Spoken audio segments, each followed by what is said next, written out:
지금, 몇 달 후, 그것은 더 이상 자연스러운 것을 연상시키지 않습니다. 흰 빛은 오래전에 사라졌습니다. 뒤따른 노란 안개는 타버렸습니다. 여름 내내 천문학자들을 매료시켰던 에메랄드 녹색은 사라졌습니다. 그리고 그 자리를 차지한 것은 깊이 불안하게 만드는 것입니다. 피처럼 붉은 빛이 물체 내부에서 맥동하고 있습니다. 활성화된 원자로처럼. 이것은 화성 먼지의 빨간색이 아닙니다. 이것은 내부에서 타고 있는 무언가의 플라즈마 주입의 빨간색입니다. 천문학자들이 처음 사르의 아틀라스를 저고의 선으로 스캔했을 때 그것은 약 10기가와트의 열을 방출하고 있었습니다. 이미 체르노빌의 100배 출력을 초과했습니다. 하지만 지금 측정값은 50기가와트를 초과했음을 보여줍니다. 이런 에너지 출력은 어떤 자연 혜성에게도 불가능합니다. 그것은 더 이상 태양빛을 반사하지 않습니다. 내부에서 무언가가 깨어난 것처럼 그것을 생성하고 있습니다. 아무도 이것을 설명할 수 없습니다. 그럼에도 몇몇 과학자들, 특히 하버드 대학의 천체 물리학자 아비 랩은 설명이 우리 얼굴을 직접 바라보고 있을지도 모른다고 말합니다. 랩은 처음부터 그것을 추적해왔으며 변화는 내부 태양계에 처음 진입했을 때 간신히 눈에 띌 정도로 시작되었다고 말했습니다. 세리마의 아틀라스는 밝은 흰색이었습니다. 먼지와 얼어붙은 얼음에서 산란되는 일반적인 태양빛이었습니다. 그리고 태양에 가까워졌을 때 승화를 나타내는 희미한 노란 꼬리를 발달시켰습니다. 얼음이 직접 가스로 녹는 것. 하지만 그 다음에 일어난 일은 설명할 수 없었습니다. 거의 하룻밤 사이에 사라의 아틀라스는 밝은 에메랄드 후광으로 빛났고 나미비아에서 칠레까지의 망원경들을 비출 정도로 빛났습니다. 처음에 과학자들은 이것이 이원자 탄소의 형광의 단순한 경우라고 추측했습니다. 자외선 태양빛에 의해 유발되는 화학 반응, 하지만 분광 데이터가 돌아왔을 때 불가능한 것을 보여주었습니다. 탄소 사슬 분자들은 전혀 존재하지 않았습니다. 다시 말해, 그것은 녹색으로 빛나지 말았어야 했습니다. 이것을 설명할 알려진 자연 과정은 없었습니다. 그리고 지금 경고도 없이 녹색이 사라지고 너무 깊고 날카로운 붉은 색조로 대체되어 기기들은 태양으로부터의 그 거리에서 자연적인 것보다 5000도 높은 온도 측정값을 기록하고 있습니다. 간단히 말해 물체는 자체 열을 생성하기 시작했습니다. 하지만 로웹에 따르면 색상의 순서는 우연이 아닙니다. 그것은 기능적입니다. 계산된 패턴, 그가 파워 타임라인이라고 부르는 것, 한 번에 하나의 단계씩 깨어나는 엔진을 보는 것과 같습니다. 흰색, 그가 말하기를 첫 번째 단계였습니다. 얼어붙은 껍질에서의 태양빛에 잠자는 반사, 잠자는 몸, 에너지를 보존하는. 노란색은 다음 단계를 표시했습니다. 흡수. 이것은 태양 복사를 빨아들이기 시작했을 때였습니다. 어둠 속에서 충전하는 배터리처럼 그것을 축적하며. 그리고 녹색이 왔습니다. 전혀 반사가 아니라 내부의 무언가의 활성화였습니다. 녹색으로의 전환은 물체가 수동적이기를 멈춘 지점이었습니다. 그 화학이 바뀌었습니다. 그 복사가 급등했습니다. 그리고 처음으로 태양에서 오지 않은 빛을 생산하기 시작했습니다. 그리고 지금 빨간색, 가장 강렬하고 최종적인 단계는 완전한 힘을 신호합니다. 물체 깊숙한 곳에 무언가의 점화. 만약 이것이 사실이라면 사르마이 아틀라스는 단순히 가열되는 것이 아니라 전원이 켜지고 있습니다. 하지만 사르마이 아틀라스가 내부에서 타고 있다면 무엇이 그것의 연료를 공급하고 있을까요? 지난 몇 달 동안 천문대들은 그 코마에서 가스 서명을 수집해왔습니다. 그 핵을 둘러싸는 물질의 구름. 그들이 찾은 것은 말이 되지 않습니다. 코마는 니켈 증기로 가득 차 있고 이산화탄소와 금속 입자들과 섞여 있습니다. 이것은 해성화학이 아닙니다. 니켈은 약 3000도 섭씨의 온도에서만 증발합니다. 작은 별의 표면 온도 정도입니다. 태양에 위험할 정도로 가깝지 않은 한 이것은 일어나지 말아야 합니다. 하지만 세르라이 아틀라스는 여전히 화성 근처의 추운 지역에 있습니다. 그 환경에는 그것을 그렇게 가열할 것이 아무것도 없습니다. 즉, 그것은 물체 자체의 내부에서 와야 합니다. 하지만 여기서 더 이상해집니다. 니켈, 이산화탄소, 적외선 복사는 공학적 플라즈마 추진 시스템에서 기대되는 정확한 서명입니다. 니켈은 일반적으로 우주 엔진용 고온 합금에 사용됩니다. 이러한 엔진들이 가동될 때 부산물로 니켈과 이산화탄소의 미량을 방출합니다. 다시 말해 천문학자들이 지금 감지하고 있는 것은 승화보다 적게 배기가스처럼 더 많이 보입니다. 붉은 빛의 타이밍은 이 패턴과 완벽하게 일치합니다. 세라이 아틀라스가 화성을 통과했을 때 중력 환경이 극적으로 바뀌었습니다. 통제된 코스를 유지하기 위해 어떤 인공 탐사선도 추력과 에너지 출력을 증가시켜야 할 것입니다. 이 온도와 출력의 증가는 자연스럽게 그 복사 스펙트럼을 빨간색으로 이동시킬 것입니다. 그렇다면 만약 이것이 우리가 보고 있는 것이라면 태양빛에 반응하는 혜성이 아니라 그 추력을 조정하고 모드를 전환하는 기계, 기어를 바꾸는 엔진처럼 과학자들이 무시할 수 없는 퍼즐의 또 다른 부분이 있습니다. 그 질량입니다. 일반적으로 혜성들이 태양을 향해 이동할 때 물질을 잃습니다. 얼음이 녹습니다. 핵이 수축하고 무게를 잃고 뒤에 먼지 궤적을 남깁니다. 하지만 사르아이 아틀라스에서는 반대가 일어나고 있습니다. 그것이 여행할수록 더 무거워집니다. 추정치는 처음 발견되었을 때의 약 100억 톤에서 현재 330억 톤 이상으로 성장했습니다. 이것은 적극적으로 물질을 수집하지 않는 한 가능하지 않아야 합니다. 이것은 한 가지를 의미할 수 있습니다. 그것은 먹이를 먹고 있습니다.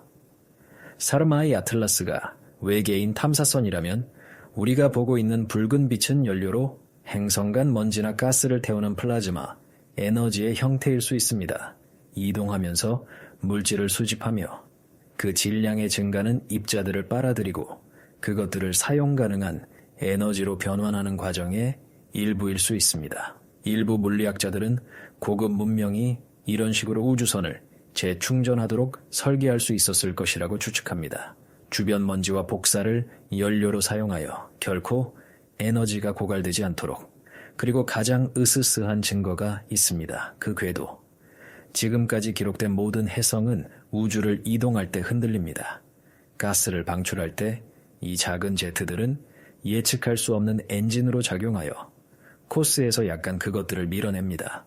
오umuamua는 최초에 알려진 성간 방문자는 크게 벗어났습니다.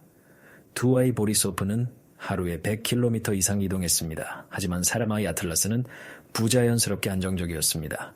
발견 이후 그 궤도는 하루에 1km도 거의 바뀌지 않았습니다. 무언가가 그것을 안내하는 것처럼 직선적이고 안정적인 선을 이동하고 있습니다. 무작위 혜성이 지금까지 이것을 한 적이 없습니다. 랩과 다른 열린 마음의 천체 물리학자들에게 이것은 진정한 폭로입니다. 변화하는 복사 색상, 금속가스 서명, 성장하는 질량을 가진 안정적인 궤도는 자연 물체를 설명하지 않습니다.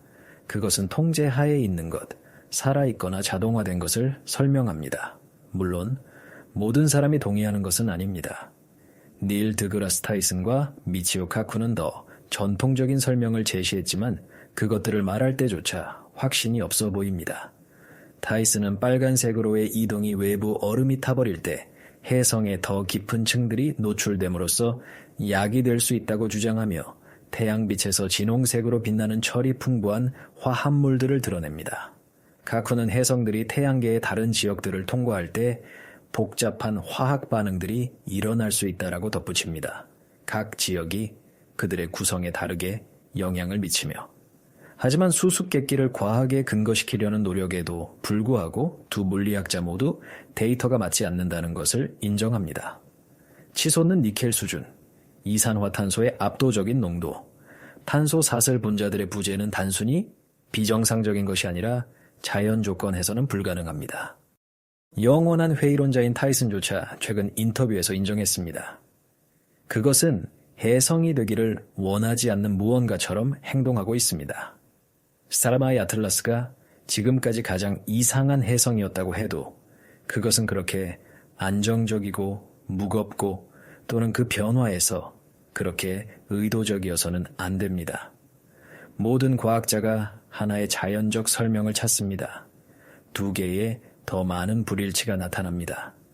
하지만 랩은 다음에 일어날 일이 결정적인 테스트가 될 것이라고 말했습니다. 앞으로 며칠 안에 사르마이 아틀라스는 목성에 접근할 것입니다. 태양 외에 우리 태양계에서 가장 크고 가장 위험한 중력력. 만약 이것이 정말로 기계라면 이것은 그것의 가장 큰 도전이 될 것입니다. 목성의 중력에서 살아남기 위해 그것은 다시 추력을 조정해야 할 것입니다. 이것은 랩이 맞다면 색상이 다시 바뀔 것임을 의미합니다.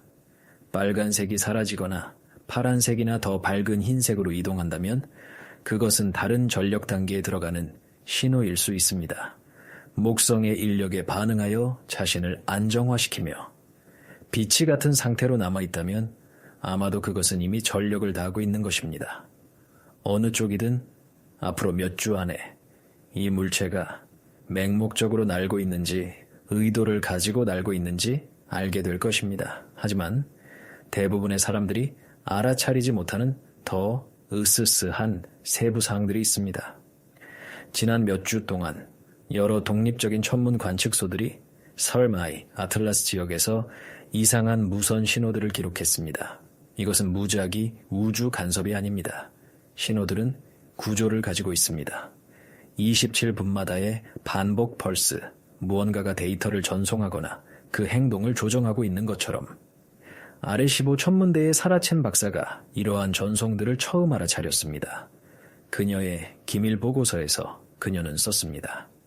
신호들은 자연적이기에는 너무 조직화되어 있습니다. 그것들은 인공기원을 시사하는 수학적 진행을 따릅니다. 하지만 그녀가 발견을 발표하려 했을 때 데이터를 불확정 우주 현상으로 분류하라고 들었습니다. 더욱 불안하게 만드는 것은 물체가 관찰에 반응하는 것처럼 보인다는 것입니다. 큰 망원경들이 상세한 스캔을 위해 사르마이 아틀라스에 향할 때마다 그 에너지 출력은 일시적으로 떨어집니다.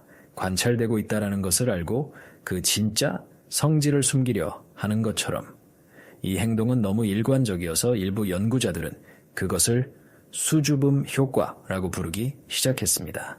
하지만 가장 충격적인 발견은 지난주에 왔습니다. 유럽 원자핵 연구기구의 물리학자 팀은 사르마이 아틀라스가 자연계에 존재하지 말아야 할 아원자 입자들을 방출하고 있다는 것을 발견했습니다. 시공간을 왜곡하는데 이론적으로 사용될 수 있는 이국적 물질. 만약 이것이 사실이라면 우리는 단순한 외계인 우주선을 보고 있는 것이 아니라 물리학의 기본 법칙을 깰 수 있는 기술을 보고 있는 것입니다. 랭 박사는 이제 붉은 빛의 공간 왜곡, 엔진의 활성화에 부작용일 수 있다고 주장합니다. 우리는 고대 성간 기계가 은하의 다른 지점으로의 점프를 준비하는 순간을 관찰하고 있을 수 있습니다. 라고 그는 최근 인터뷰에서 말했습니다. 만약 그가 맞다면 목성으로의 접근은 우연이 아닐 수 있습니다. 가스 거성의 중력장은 투석기, 영원히 사라지기 전에 추가 속도를 얻는 방법으로 작용할 수 있습니다. 아마도 우리는 사르마이 아틀라스의 우리 태양계에서의 존재의 마지막 날들을 목격하고 있을 것입니다. 하지만 또 다른 더 무서운 가능성이 있습니다. 만약 그것이 떠나지 않는다면, 붉은 빛의 출발 준비가 아니라 다른 무언가의 준비를 의미한다면 일부 과학자들은 물체가 정찰 탐사선일 가능성을 조용히 논의하고 있습니다. 우리 태양계를 연구하고 더 큰 무언가를 위해 데이터를 준비하며 궤도 분석은 목성을 통과한 후 사르마이 아틀라스가 태양계의 내부로 직접 향할 것임을 보여줍니다. 지구를 향해. 현재 계산이 맞다면 8개월 안에 우리 행성으로부터 최소 거리에 있을 것입니다. 그때 우리는 그 진정한 의도를 알게 될 것입니다. 지금까지 정부들은 침묵하고 있지만 내부자들은 펜타곤에서의 비밀 회의들과 전 세계 우주기관들에서의 긴급 세션들을 보고합니다. 그들이 첫 접촉 또는 더 불길한 무언가를 준비하고 있을까요? 시간이 말해줄 것이지만 한 가지는 명확합니다. 사르마이 아틀라스는 모든 것을 바꿨습니다. 우리는 더 이상 우주에서 혼자라고 가정할 수 없습니다. 이제 문제는 외계 생명체가 존재하는지가 아니라 그것이 우리로부터 무엇을 원하는지입니다. 세마이 아틀라스가 지구에 도달했을 때 무엇이 일어날 것이라고 생각하십니까?